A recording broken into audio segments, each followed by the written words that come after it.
Goeiemôre gemeente.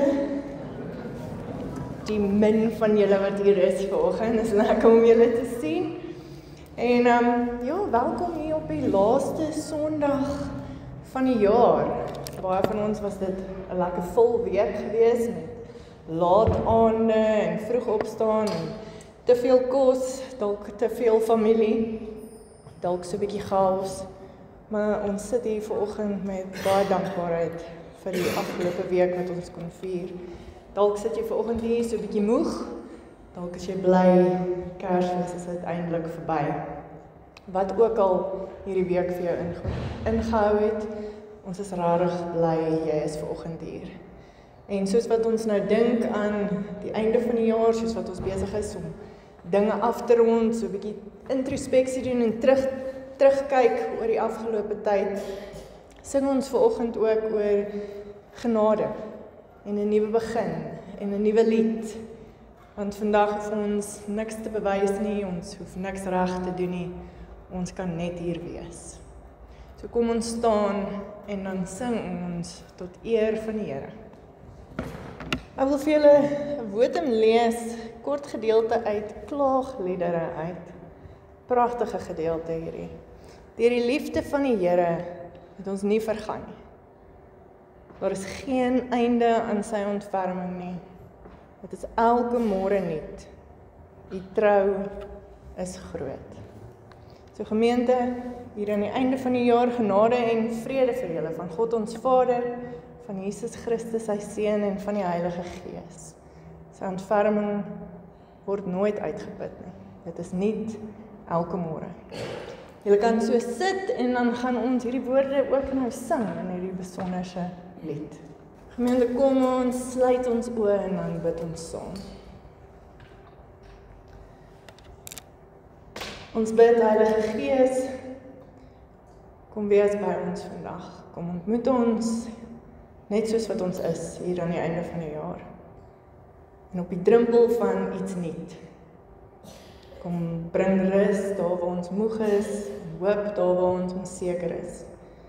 Bring lig daar waar dinge nog so half onopgelos voel. En maak ons harte vanoggend oop vir die genade wat nie verdien hoef te word nie.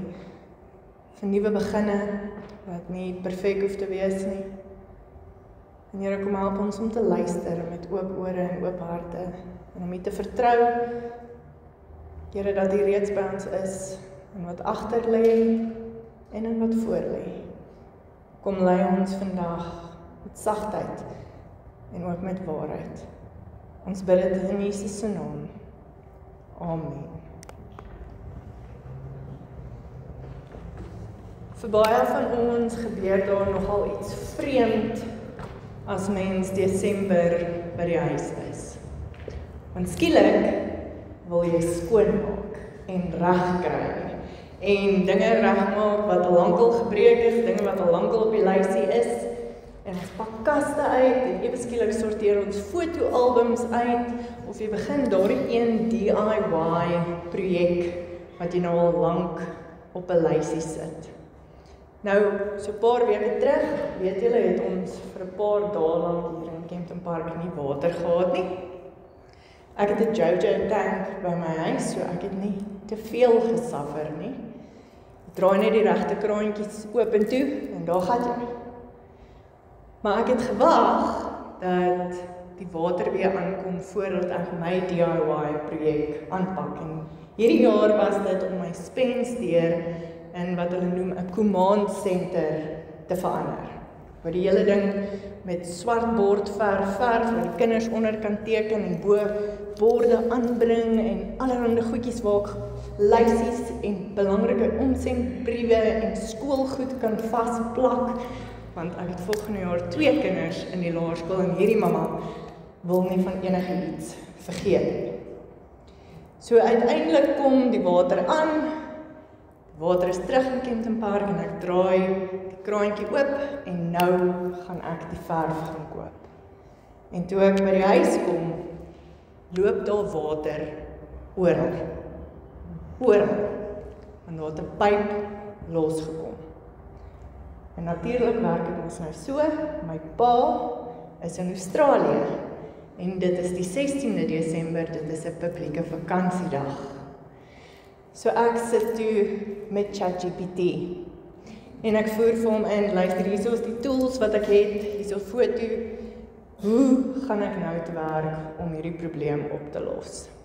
En ek leer baie. Ek leer van 'n braasolief, dit is so 'n klein braasringetjie wat om die pyp gaan en ek kry die dingetjie af en ek draai. Ek het verskillende spanners aan en ek is besig en ek kry hierdie braasolief weer aan en ChatGPT sê vir my, maak seker hierdie ding is reg en moenie te hard draai nie want hierdie ding is nogal delikaat.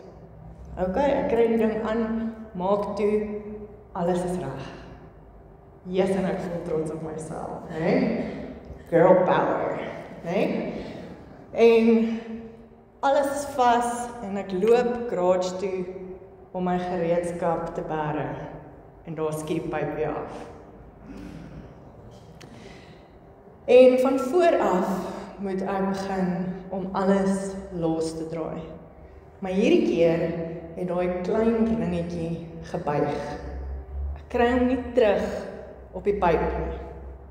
Ek jaag blikkies hardeware winkel toe. Dis 5 minute voor hulle toemaak. Maar ek kry 'n ringetjie. Ek lyk oes, nee, die hare sit skeef. Ek is vuil. En ons 3 verskillende ooms wat vir my probeer advies gee, elkeen sê 'n ander ding. En ek kom by die huis en ek draai daai ding so styf vas, dat niemand hom ooit weer sal loskry nie. Maar hierdie keer werk dit. En ek is bly, ek het weer water, niks lek nie, geen pyp is los nie. So nou voel ek so 'n bietjie windgat, né? Ek verf nou hierdie deur, ek het nou skills, en nou moet ek 'n witbord, 'n magnetiese witbord, moet ek teen my spens vashou. Maar nou kom ek agter die ding is eintlik bietjie swaarder as wat ek gedink het. Gewone double-sided tape gaan hierdie ding nou nie vashou nie. So nou sit ek weer in ChatGPT in, kan ek boor in my hollow core deur in. En toe besluit ek, okay, ek gaan maar eerder hierdie projekkie los tot my pa terug is van Australië af. Want sekere dinge is maar net beter om nie 'n fout te maak nie. Nou ek wonder, hoeveel van julle het al 'n fout gemaak omdat julle nie instruksies gelees het nie, of omdat julle te windgat was oor jou eie vermoëns? Hoeveel keer het jy al 'n geskenk vir jou kinders of jou kleinkinders opgeneem omdat jy nie instruksies gelees het nie? Hoeveel van die arme kinders het nou, nadat hulle vir Kersfees 'n nuwe fiets gekry het, afgeval, onnodig geval omdat die brieke nie reg vas was nie? Hoeveel airfryers het al amper aan die brand geslaan omdat jy nie al die tape afgehaal het nie? Want ons dink ons weet beter. Ons sit die instruksieboek, daai manual sit ons een kant en ons gaan net aan. En baie keer moet ons dan alles uitmekaar uithaal en van voor af begin. En is reg so as dit gaan oor 'n pophuis of 'n rak of een of ander DIY projek. Maar dit is nie so maklik om dinge uitmekaar te haal en weer te begin of oor te begin as dit by jou lewe kom nie. So ons gaan vir die volgende 2 weke 'n bietjie stil staan by 'n eerlike vraag, 'n moeilike vraag. Hoe begin mens oor? Hoe begin jy nuut? En hoe maak jy seker dat hierdie keer nie soos al die vorige kere is nie? Hoe begin ons nuut en maak ons seker dat hierdie keer anders is, beter is? Want ons almal wil op een of ander manier nuut begin. Dit kan vir jou dalk nou nuut wees, is 'n nuwe werk of 'n nuwe verhouding of wat ook al die geval is.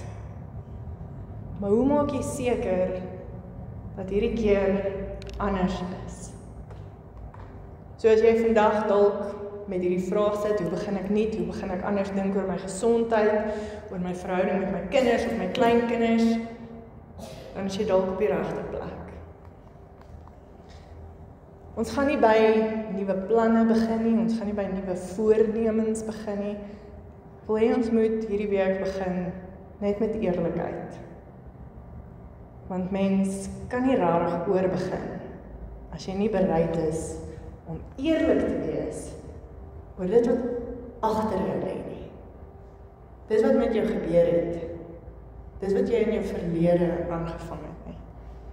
Want daar is iets wat elke nuwe jaar of elke nuwe begin saambring. En dis nie noodwendig nuwe kalenders of nuwe voornemens nie. Dis eintlik 'n baie ou versoeking wat ons saamdra as ons dink aan nuut begin. Dis die versoeking om te sê, hierdie keer gaan anders wees. Hierdie keer gaan ek dit regkry. Sonder om eerlik te wees oor dit wat eintlik verkeerd gegaan het. Hoekom die vorige einde so geëindig het. Dis baie makliker om te dink net, ek gaan oorbegin, gaan nuut begin, gaan dinge anders doen, as om verantwoordelikheid te neem vir hoe dinge geëindig het. Dis baie makliker om te sê, ek gaan 'n nuwe mens wees, as om te sê, ek het eintlik daar opgeneek. Want ons wil dit nie sê nie. Ons is mense en mense sal eerder sê, ek gaan nie verantwoordelikheid neem vir daai ding nie, want dit was nie my skuld nie. Ek het nie 'n rol gespeel daar nie. Dis nie my skuld dat ek my werk verloor het nie, jy ken nie my baas nie, niemand sou vir daai ou kon werk nie. Dis nie my eie verskil dat ek nie 'n verhouding het met my kinders nie. Dis my skoondogter. Dis baie moeilik om eerlik te wees. Jy sien, ons kultuur sê vir ons, dis baie makliker vandag om te rebrand. #nuwe begin. #aanbeweeg. #watch the space. Ons wil rebrand, ons wil vinnig aanbeweeg en beter wees en anders wees, maar ons vind dit baie moeilik om te bely en te sê, ek is jammer. Ek het opgeneek, ek het fout gemaak hier. Ons hou van nuwe planne en nuwe boeke en nuwe gewoontes en al hierdie selfhelp goedjies. Maar ons hou nie daarvan om te gaan stilstaan en te sê, hierdie was my skuld. Ek het hier fout gemaak. Hierdie is my aandeel nie. Ons erken baie selde dat ons 'n aandeel gehad het in wat verkeerd gegaan het. In 'n verhouding, in jou huwelik, in 'n werksituasie, met jou finansies, met hoeveel skuld jy nou in is, in 'n patroon wat homself oor en oor herhaal. Want natuurlik is dit nie jou skuld nie. As ek na jou storie moet luister, dan sal ek waarskynlik ook vir jou sê, ek verstaan, dis nie jou skuld nie, sy het geloop. Hy het te diep in die bottel gekyk. Natuurlik, ek hoor, hulle het jou nie alles vertel nie. Jou baas was 'n idioot gewees. Jou juffrou het van die begin af iets teen jou gehad. Hoe moes jy weet dat die rand so sou val? Is alles waar en is alles ware dinge. Is alles regte omstandighede wat gebeur het. Maar dit is nie die volle waarheid nie. Die rede hoekom ons so sukkel om verantwoordelikheid te neem, om te sê, hierdie is my deel, hier my aandeel, dink ek is omdat ons hou daarvan om 'n ander storie te vertel, 'n beter storie. 'n Storie waar jy die slagoffer is. 'n Storie waarin alles het my oorgekom. Jy verstaan nie waardeur ek gegaan het nie. Jy verstaan nie wat hierdie persoon gedoen het of daai persoon gedoen het nie. 'n Storie waarin ons nie noodwendig sê wat ons verkeerd gedoen het nie. Van hoe onregverdig die omstandighede was of hoe onregverdig jou skoonma of jou baas was nie. Ons sal baie eerder praat oor ander mense en die omstandighede as om te sê, hier's wat ek gedoen het. Hier's wat ek nie gedoen het nie. Hier's waar ek van beter gewees het maar gekies het om dit nie te doen nie. En die Bybel wys vir ons presies hoe oud hierdie patroon is. Want elkeen van ons doen dit. In Genesis lees ons dat God die mens geskep het in sy beeld, vir Adam en vir Eva geskep, en hy gee vir hulle hierdie vryheid en verantwoordelikheid en een duidelike grens. Net een reël. Van al die bome in die tuin mag julle eet, maar nie van hierdie een nie. Net een reël. En soos kinders wat presies weet watter reël hulle nie mag breek nie, en dan die moeilikheid daar gaan soek, doen die mens dieselfde. En wanneer hulle hierdie een reël breek, sê die Bybel vir ons, het sonde in die wêreld ingekom. Nie net as hierdie een daad en dit was daar nie. Sonde het in elke mens, in die skepping, alles deurweef, sodat daar 'n breuk gekom het tussen mense, tussen die natuur en tussen die mens en God. 'n Breuk in hoe ons onsself ook sien. So ons lees in Genesis 3 vers 8. Hulle het gehoor hoe die Here God in die tuin wandel, ten tyd dat die aandwind opkom. En die mens en sy vrou het vir die Here God weggekruip tussen die bome van die tuin. Nou ek lag dit. Ek dink dis vir my baie komies dat Adam en Eva gaan wegkruip in die tuin wat God self geskep het. Maar die skrywer wil hier vir ons iets baie belangrik wys. Wanneer hulle die reël breek, wanneer hulle gesondig het, wanneer hulle fout gemaak het, is die eerste reaksie om te gaan wegkruip. Om te gaan wegkruip van God af, te gaan wegkruip van ander mense. En ons doen presies dieselfde, ons gaan kruip weg. Jy weet dit, want wanneer jy 'n fout gemaak het, dan kom jy op die punt waar jy uiteindelik uitgevang word. En dan sê jy, o, ek so jammer, ek so jammer. En glo mense jou? Nee, hulle doen nie. En hulle moet ook nie, want jy's nie regtig jammer nie. Jy doen hierdie ding nou al vir die 3de keer, of vir 8 jaar lank is jy besig met hierdie ding. Jy is nou net jammer, omdat jy uitgevang is. Wat het jy gedoen in die tyd voordat jy uitgevang is? Jy het weggekruip. Kom ons lees verder. Maar die Here God het na die mens geroep en hom gevra, waar is jy? En ek wil hê julle moet hoor, hierdie preek is baie advies, dit's baie selfhelp is die verkeerde woord, maar kyk hier en hou hierdie in jou agterkop vas, ons sal net nou daar by stil staan. Wanneer ons foute maak, wanneer Adam en Eva letterlik die ergste ding doen in die hele wêreld, en die pad oopmaak vir sonde in die wêreld in, gaan soek God hulle steeds op, en hy roep hulle. Hy vra, waar is jy? En die mens antwoord, ek het hier oor wandel in die tuin en ek het bang geword. Hoekom het jy bang geword? Want ek is kaal. Ek is kaal, ek weet ek het 'n fout gemaak. Ek voel skuldig, ek voel sleg, ek voel skaam. Toe het ek weggekruip. En dan vra God hierdie baie belangrike vraag.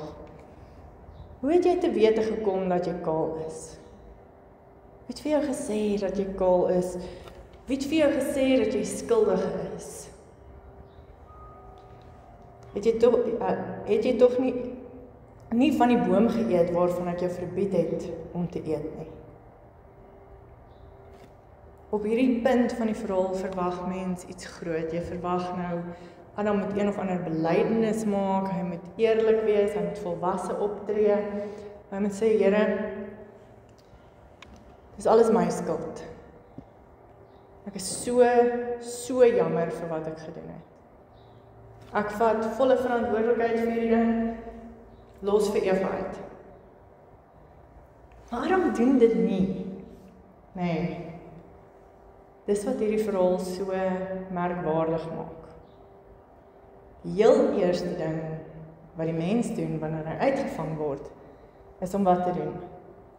Iemand anders te blameer. Iemand anders te blameer. Dis wat jy doen, dis wat ek doen, wanneer ons uitgevang word. Kyk wat sê Adam rarig. Die mens het geantwoord, die vrou, wat U my gegee het, om my by te staan.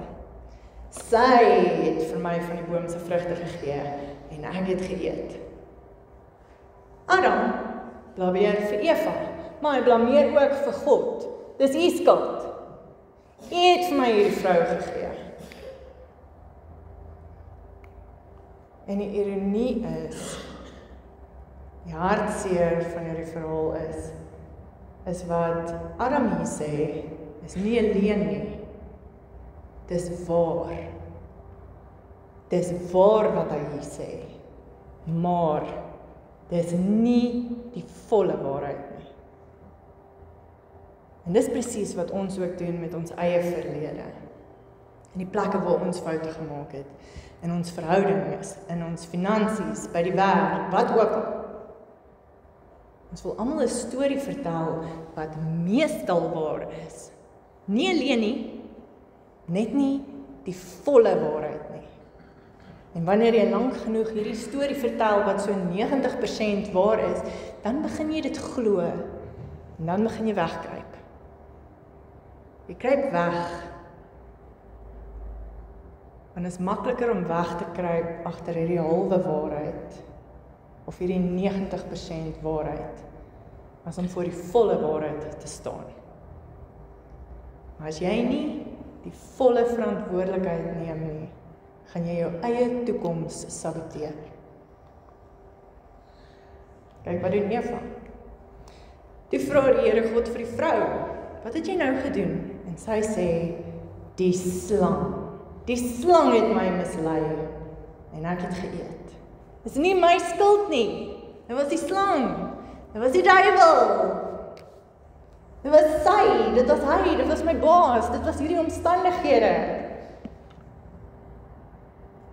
Weer, wat Eva hier sê, is waar, maar dit is nie die volle waarheid nie.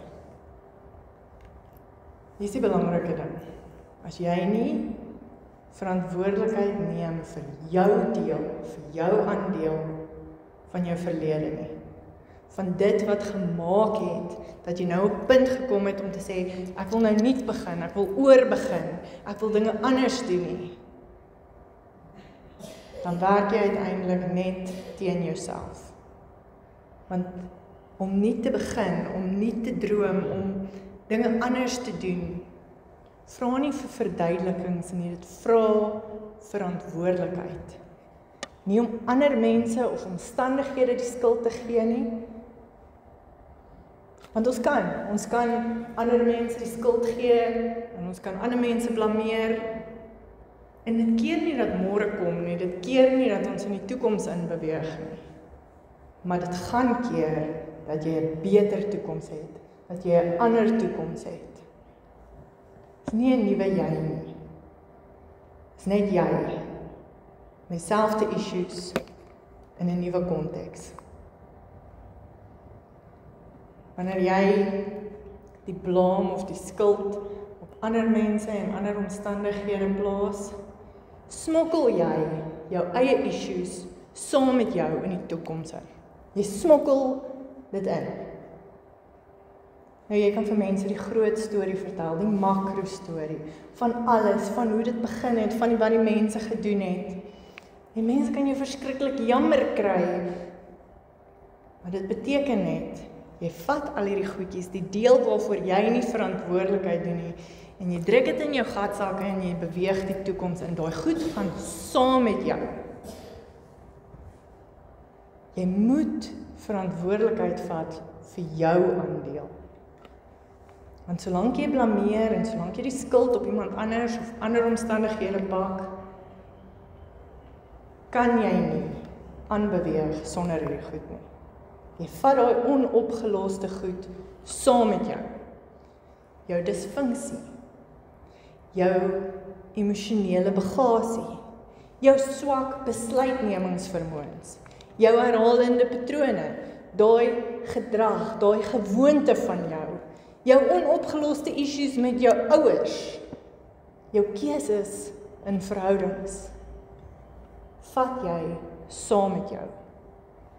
Al noem jy dit 'n nuwe begin, is nie 'n nuwe begin nie. So ons kan nie praat van 'n nuwe begin of 'n nuwe jaar of 'n nuwe jy sonder om stil te staan by hierdie baie moeilike vraag nie. Wat was my aandeel? Wat was my aandeel? Want hier is nog iets wat ons moet raak sien. Wanneer jy alles buite jouself plaas, wanneer jy net wys na ander mense en omstandighede, leer jy niks. En as jy nie leer nie, kan jy nie verander nie.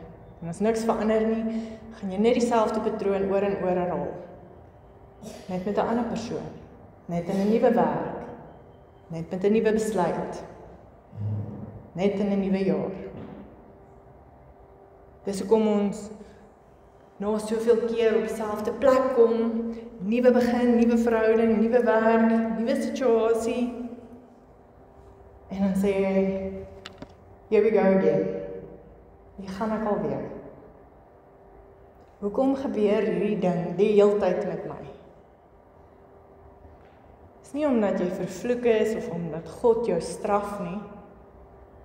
Dis omdat jy self die tafel dek, jy vat hierdie goedjies net saam met jou in jou toekoms in jou verhouding in jou werk in jou nuwe avontuur in jou nuwe jaar in. So solank jy dit wegsteek, nie dit erken nie verantwoordelikheid daarvoor vat nie, gaan dit weer uitspeel. Gaan homself herhaal, die patroon gaan net aanhou. Maar wanneer ons verantwoordelikheid vat, wanneer ons stil staan en erken, hierdie is my aandeel, dan gebeur daar iets. Is asof die temperatuur so 'n bietjie begin sak. Temperatuur begin so 'n bietjie daal. En die emosies raak so 'n bietjie stiller.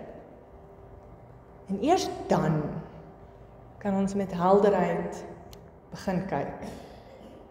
Want jy kan nie goeie besluite neem oor jou toekoms as jy nog vasgevang is en almal en alles blameer nie. Wanneer jy wegkruip nie. Jy gaan nie helder sien nie. Daar gaan nie verandering kom nie. Kempton Hoër se ou skoolhoof het altyd vir die leerders gesê, wanneer die emosie styg, daal die IQ. Ek dink dit is briljant. Wanneer die emosie styg, daal die IQ. So herken jou gedeelte, laat daai emosies stiller word, sodat jy helder kan dink. Jesus sê iets hiervan, dink ek, in sy bergrede.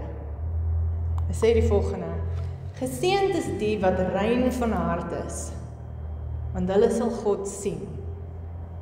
Geseënd is die wat rein in hart is, want hulle sal God sien. Dis 'n vreemde belofte, nê? Nie, hulle sal gelukkig wees, of alles sal uitwerk nie, hulle sal sien. Ek dink, daar is hierdie verband tussen innerlike eerlikheid, suiwer van hart, die werk hier binne doen, eerlik met jouself wees, eerlik met ander wees, en die vermoë om helder te kan sien. 'n Rein hart is nie noodwendig 'n perfekte hart nie. Beteken nie jy maak nooit foute nie, maar dit beteken jy hou op wegsteek, jy hou op wegkruip. Jy doen die werk, jy raak bietjie ontslaaf van al die stof en die spinnerakke en die stories wat jy jouself vertel. Kyk jouself en jou storie en jou verlede bietjie eerlik in die oë. En jy neem verantwoordelikheid vir die dinge wat jy eerder wil ontken. En dis scary. Ek weet dit, jy weet dit. Om te gaan stilstaan by iets wat so groot is, so intens is, dat jy op 'n punt is om te sê, ek wil nie begin, ek wil anders wees. Om daar te gaan staan en sê, hierdie is my deel. Dit maak ons bang.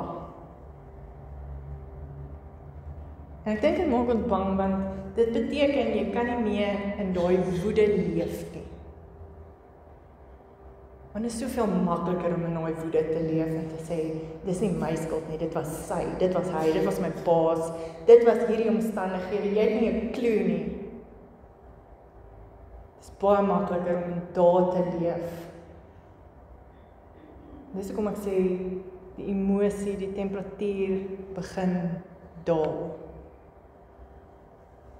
Want dis nie asof alles skielik nou reg is as jy jou deel erken nie.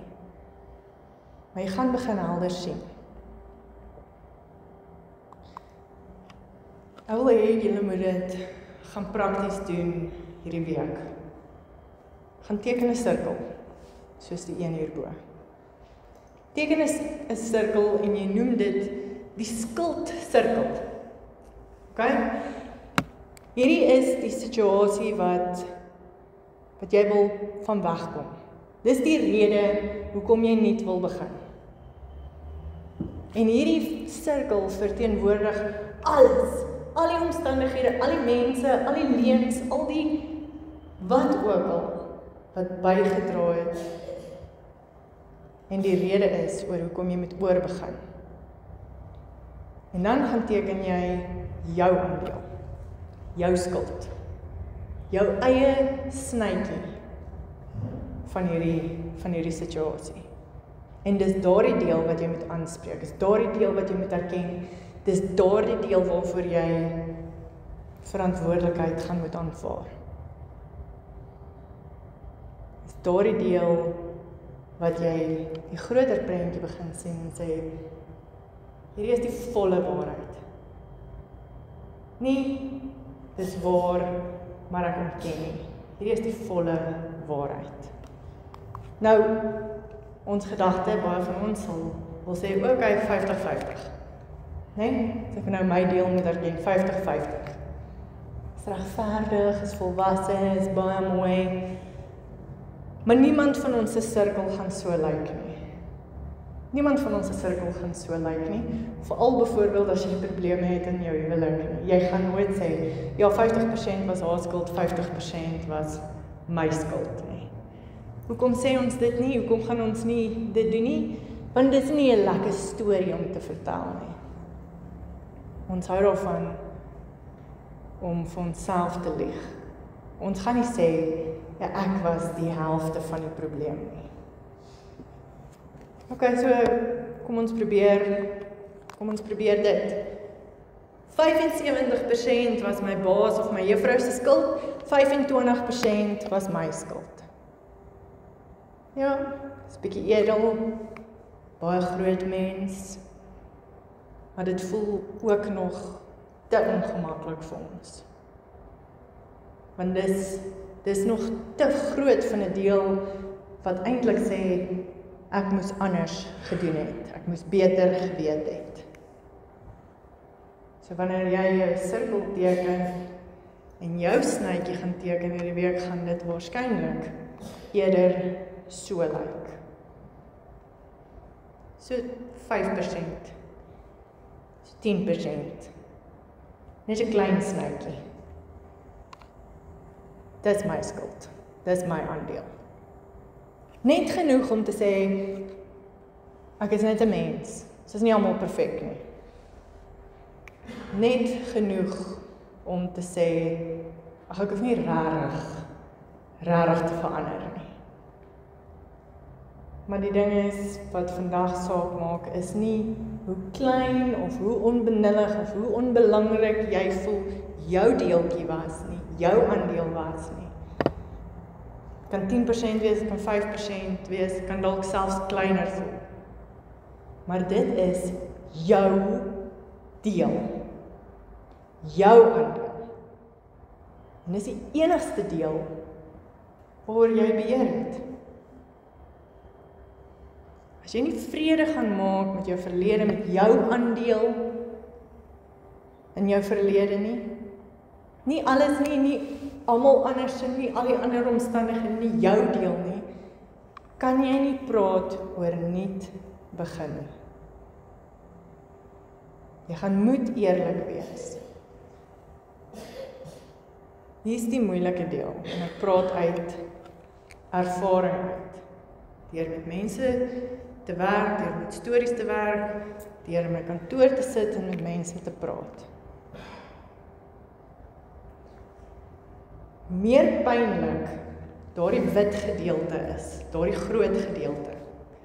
Hoe meer pynlik jou storie is, hoe moeiliker is dit vir jou om daardie klein geel gedeelte raak te sien. Hoe meer ekstreem die omstandighede was wat veroorsaak het dat jy is in 'n situasie waar jy moet oorbegin, hoe meer ekstreem hierdie wit gedeelte is, hoe minder is die kans dat jy gaan regtig stil staan en eerlik vir jouself vra, wat was my deel? Hoe meer emosioneel, hoe groter jou storie is, hoe sterker is die versoeking om jou deel te ignoreer. Maar dit maak nie saak hoe klein jou aandeel is nie. As jy dit nie aanspreek nie, gaan jy dit saam met jou dra in jou toekoms, in jou nuwe voorneme en jou nuwe begin in. Nie omdat jy swak is nie omdat jy geval het nie, maar omdat jy iets wat hanteer moes word, nie hanteer nie, en saam met jou vat. Jy moet verantwoordelikheid neem. Ek wil dit so 'n bietjie nader trek, so 'n bietjie prakties maak. Nie as 'n teorie nie as 'n Bybelstorie nie. Wil jy moet hoor hoe dit klink partykeer wanneer jy uiteindelik by die punt kom dat jy sê, hierdie is my aandeel. Want ons sukkel daarmee en dis omdat dit so embarrassing is. Dis vernederend om dit vir ons te sê. Hierdie was my deel, hierdie was my deel van hierdie storie. En dit klink nie altyd groot en dramaties of hierdie helse belydenis nie. Dis in die klein oomblikke, in daai stil oomblikke, in eenvoudige keuses wat ons net nooit hardop wou sê nie. Ek gaan vir jou 'n paar voorbeelde gee van hoe dit sal klink as jy dalk jou deel moet erken. Die eerste voorbeeld. Ek het gevoel iets is nie reg nie. Ek het dit in my gut gevoel. Dit was nie groot alarms nie, maar hierdie stil, irriterende stemmetjie in my kop wat vir my gesê het, iets is nie reg nie. Maar ek het nog steeds voortgegaan. Ek het geweet ek moes gaan krap het. Ek het geweet daar was rooi liggies gewees. Iets het vir my gesê, hierdie is nie reg nie. Maar ek was bang. Ek was bang vir wat mense sou sê. Ek was bang ek stel iemand te leer. Eintlik het ek in my kop besluit, ek gaan hierdie ding doen. En ek wou nie luister na enige kritiek nie. Maar ek het geweet. Ek weet iets was nie reg nie. So ek het daardie stem stil gemaak. Ek wou nie weet nie. En ek het net aangegaan. En nou later, kan jy nie sê, ek het nie geweet nie, want jy het geweet. Jy het geweet. Jy was net te bang om te luister. Jy hoef nie die skuld te vat vir alles wat gebeur het nie. Maar jy moet daardie deel dra, dat jy geweet het, dat iets af was, dat jy dit hier binne gevoel het. maar dat jy dit geïgnoreer het. Dis jou deel. Dis die deel waarvoor jy verantwoordelikheid moet vat. 'n tweede voorbeeld.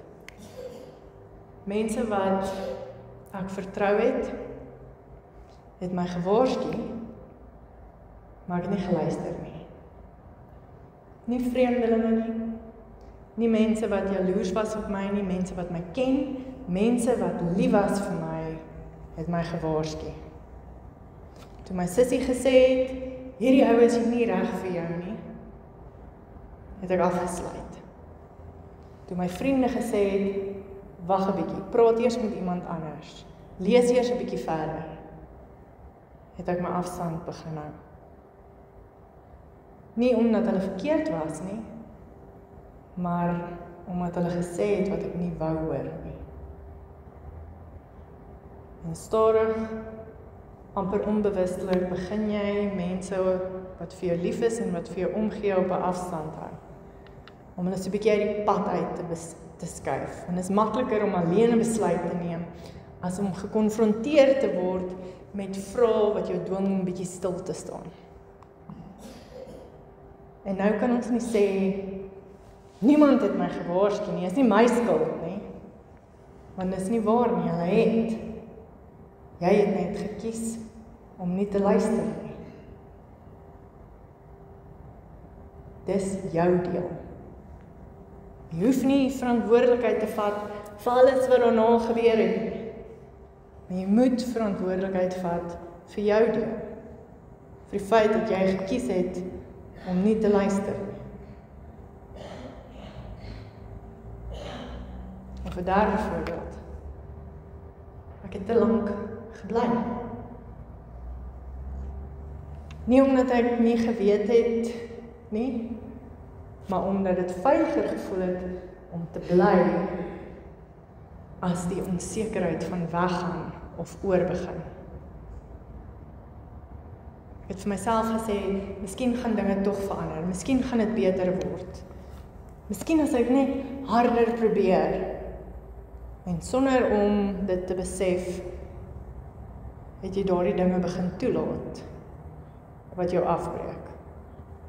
Jy het nie die situasie geskep nie, jy het nie die pyn begin nie, maar jy het gekies om te bly, toe jy eintlik moes loop. En vandag is jy stikkend, jou kinders is stikkend, verhoudings is stikkend, nie net oor aan wat aan my gedoen is nie, maar oor die prys wat ek self betaal het, deur te bly. Jy hoef nie verantwoordelikheid te vat vir iemand anders se gedrag nie. Maar jy moet verantwoordelikheid vat vir hoe lank jy gebly het. Vir dit wat jy toegelaat het om aan jou gedoen te word. En as jy dit nie doen nie, gaan jy dieselfde patroon herhaal. 'n paar ander kleiner voorbeelde. Vir baie van ons klink dit eenvoudig, so. Jou deel. Ek was selfsugtig. Ek was gulsig. Ek wou meer hê.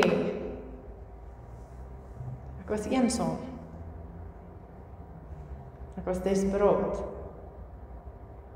En ek het besluite geneem uit daardie plek uit. Of ek was jaloers. Ek sal dit erken, ek was jaloers. Almal was besig om vooruit te gaan. Almal het aanbeweeg. Hulle het 'n nuwe kar gehad, nuwe klere, vakansies op Facebook. Ek was jaloers. Ek moes hulle gekonfronteer het, maar ek was bang. Of dit was wel eens last. Ja, my man het my geïgnoreer by die huis. Hy was elke Saterdag op die golfbaan gewees.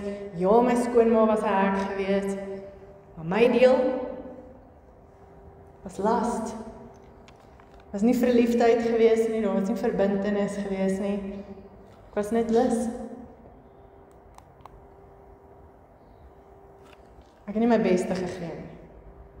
Ja, my juffrou het dit vir my ingehaat. Ja, die toetse was moeiliker as die vorige jare. Maar ek het nie my beste gegee nie, ek het nie hard genoeg geswat nie. Dis my deel. Ek moes geloop het, ek moes wegkom uit daai vriendegroep uit. Ek moes gebel het en 'n Uber gekry het huis toe. Maar ek was bang vir wat ander mense sou dink. Of ek het myself bly vertel, I've got this, alles is onder beheer, ek kan dit hanteer, maar ek het vir myself gejok. Nie alles wat met my of met jou gebeur, is jou skuld nie.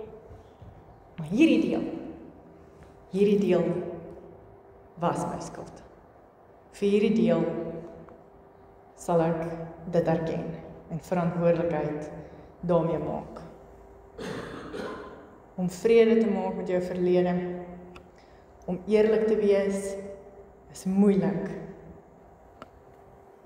Maar wanneer jy dit doen, wanneer jy regtig gaan moeite doen hierdie week, en 'n bietjie gaan dink, gaan jy agterkom, sodra jy daai ding sê, en sê, hierdie was my deel, dan raak die emosies stiller. Geraas raak stiller. Die emosies verloor hulle greep. En daar kom 'n helderheid. En nou sien jy dinge soos wat dit is. Jy sien die volle storie, die werklikheid. En jy gaan dit net hierdie week moet erken. Gaan skryf dit hierdie week neer, maar gaan vat 'n pen en papier. Moenie daaraan dink nie. Vat 'n pen en 'n papier en skryf dit neer op papier. En jy gaan agterkom, hoe langer jy skryf, hoe meer dinge kom op. Hoe meer dinge kom na vore. Nie omdat jy sleg is nie, maar omdat jy eerlik raak. Nou hierdie helderheid, hierdie erken, hierdie verantwoordelikheid neem, gaan jou nie red nie, dit maak jou nie aanvaarbaar voor God nie. Dit bring jou net op die plek waar God jou kan ontmoet in sy genade.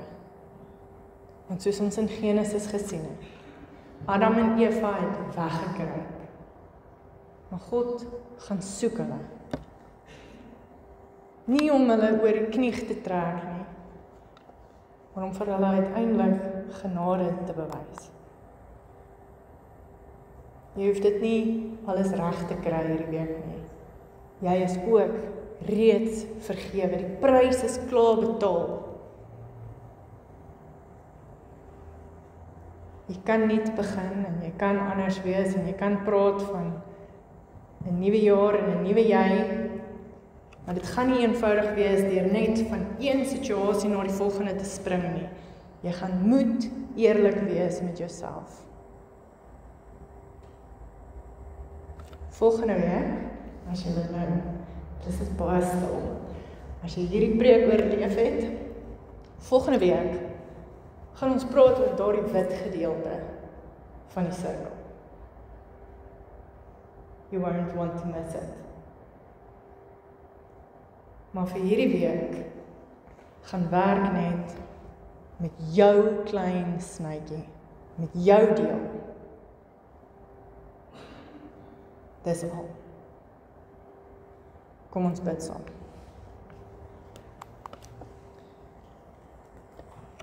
Here, U ken ons beter as wat ons onsself ken. En U weet hoe hierdie woorde nou by elkeen van ons geland het, waar dit getref het, waar dit dalk gekrap het, waar dit dalk iets oopgemaak het wat nog baie seer is.